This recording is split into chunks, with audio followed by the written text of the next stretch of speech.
Hey everybody, it's Heisen Nerd here, alongside. We are back with our second installment into the Rotten Spot 7 movie reviews. This week's theme is exploitational horror. We had a couple ideas we went over with our buddy John Banganaro, and we decided to go with the movie Saw from 2004. Now, this was a giant movie series. Like, they had seven total movies. So the stories got all kinds of twisted and mixed up. But the very original one, it's the story of a man named Jigsaw, played by Tobin Bell. I believe his name is Tobin Bell. Yeah, Tobin Bell. And he is just... he's got cancer, and you find out later more of his story. But in the first one, he's basically like considered a murderer, and he's left behind like a string of bodies, and every time they get into some sort of like personal situation, and he leaves them into like some sort of trap.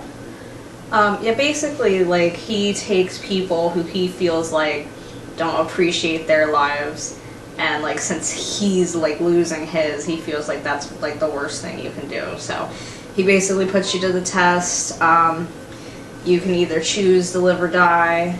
You usually have to mutilate yourself or like another person in order to live. So you have to do something horrific to survive. And those are his motives. Right. But so that the original follows a couple people's stories on whether like what they did to survive. There was actually one girl in particular that did live and went on, and her story is more explained in the sequels. In the first one, it pits a photographer and a doctor. Like, they wake up together in this like bathroom kind of chamber. Yeah. And they're chained by their feet, and they're given a test. The doctor is given a test to if he doesn't kill the photographer within a certain amount of time, like his family's gonna die, and they're both gonna be left in there. And it's got this like body that's like laying like in the middle of the floor, and they like assume he's dead. And so basically they find some clues within that room, and one of them's like a hacksaw, and so they try to cut through the chains and figure out that that's not what that's for. they're supposed to cut through their legs. And ankles or whatever. It kind of ventures out from that point, and Danny Glover is the detective that's assigned to follow Jigsaw and his clues, and he comes to find out that you finally come to find out that it's not necessarily Jigsaw that's running the whole game that the doctor and the photographer are playing within the bathroom chamber, but his own game. Where he has to, I think he's got the doctor's family held hostage, and if he doesn't like get them, like kill them in a certain amount of time, like he dies or something. And so they flash back, and the doctor ends up going completely crazy because he ends up getting to talk to his family and finds out the whole story, and cuts his leg off. And ends up getting away. Like, he gets out of the room and leaves, and then the guy in the middle of the room that you thought was the dead body the whole time is actually Jigsaw, and like gets up, and it's all like game over. He shocks the other guy. The doctor's gone. He like crawls out with like one leg, like pretty much almost barely like bleeding out, almost dead. And yeah, like that was the end of the first one. You thought like he was going to be left for dead, and the doctor was going to bleed out, and then the sequels like tend to like show all kinds of different backstory. The one thing that was like really interesting is because like that first one was like a movie, and then like all the sequels were like just like torture scenes. Yeah, mostly. I mean, it still provided like story, but like you gotta like they were definitely way more into like let's like show people getting like tortured and mutilated. So I would say the writing of the first one, like you said, it's like a movie. Yeah. It's really suspenseful. Got a great story. Plot twist. The acting, I would say, is really good. You've got the guy from Robin Hood Men in Tights. I'm not 100% sure his name.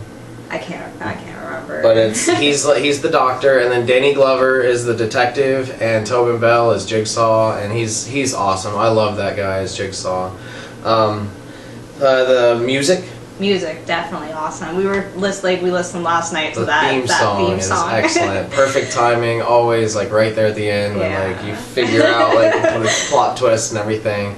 The special effects are always great in the Saw movies. Definitely. The different traps that you get to see these people like go through, like the girl had like that reverse bear traps like strapped to her head. That was pretty cool. In the first one, whatever that all the barbed wire like that guy had to climb through. It was like he was trapped in like this maze of barbed wire, razor wire. And there's always like some like Jigsaw's always like, oh, you did this, like, because the dude like cut his wrist or whatever, and he's like, now if you want to live, you're gonna have to like cut yourself. Even like, worse. Way worse. Yeah, there was. And he like turns out he wanted to live and like ended up dying. There was the guy that was covered in like the flammable wax or whatever. And he had to like carry a candle around the room, and the room was surrounded in numbers. Okay. And like you had to find the safe, like the combination to the safe. That was, and then he just got like lit up in flames. That was really cool. So overall, I would definitely recommend at least trying the first one out. Though as they went on, I know they got less popular, but I love the Saw franchise and was kind of bummed when they stopped. But I absolutely recommend the first one. And I'd probably give it an 8.5. I was gonna say I'd probably give it like a 9. Like I think I was like 16 or something when that came out. You said 2004. They came out with one, I'm pretty sure, like once every year. I remember watching it like in the dark one night, like by myself, and I was definitely blown away. It was a lot of fun. It's an awesome movie. I think I remember reading like an article where the creators of that franchise said they used to walk like through stores like Home Depot and look at the different like tools and setups that they could like create traps out of. I thought that was really cool. I was blown away a few years back. I was at a haunted house and they had a saw thing, and you had to like stick your hand in this spinning blade thing to like progress in the haunted house. It was really awesome. It was pretty scary. So that was our review of our exploitational horror for the week. We are Wednesday, and this is the Rotten Spot 7. We are part of the 7 Psychopaths, as you know. Let us know what you think about the Saw series. What do you think about this review? I really love the Saw franchise, so I definitely must see. 2 thumbs up, must see. So yeah, thank you for watching. Hit that thumbs up. This is Heiser Nerd out. See you later.